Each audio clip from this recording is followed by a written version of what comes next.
I was born in Laurel Hollow, New York, and currently live in Naples, Florida. I've lived here since I was 6 years old. I'm currently attending Edison College for my Associates in Arts degree.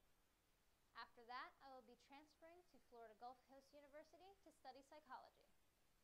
Studying psychology has always been a dream of mine. Since I've started college, I've sort of narrowed down my major to be child psychology.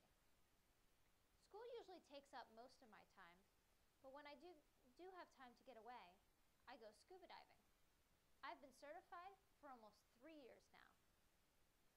Most people that live in Florida take our tropical atmosphere for granted, but I choose to take advantage of it by scuba diving. It's a completely different world under there at 90 feet below the surface. There's so many beautiful fish and reefs to explore, but my favorite of all are wreck dives, also known as sunken ships. They each have their own history and story to tell. Even though I love to dive, it's hard to get away sometimes with such a busy schedule. But on a normal day, you'll find me taking care of my sugar gliders. For those of you who do not know what sugar gliders are, they're marsupials from Australia. They're exotic pets, but they're about the size of a hamster. Recently, my two sugar gliders, a male and a female, had a baby boy. Sometimes sugar gliders reject their babies, maybe because of stress or poor diet, or maybe the baby was just sick. I'm not sure why, but mine rejected their baby. So I had to hand raise him. I had to feed him special milk formula every 2 hours. I didn't get much sleep. But now he's 5 weeks old, and he's growing so much, so fast. He's survived thanks to me. I was suddenly his mother.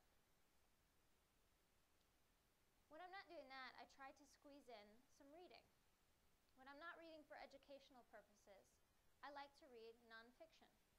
To be more specific, I like real-life tragedies. For example, last year I read a book called A Million Little Pieces by James Frey. Some of you may have heard of this book. It's a very popular book. It's about a man who enters rehab for a drug and alcohol addiction. He tells his story of his day-by-day recovery in rehab and the friends he makes and the young woman he meets. Well, after reading that, he went on the Oprah show and decided to admit that it was fake. The whole story was fabricated. Can you believe that?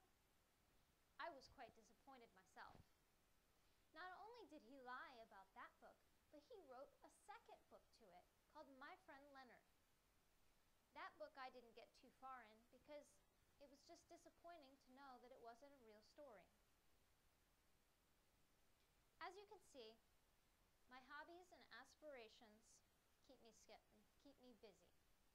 But my favorite hobby by far is scuba diving.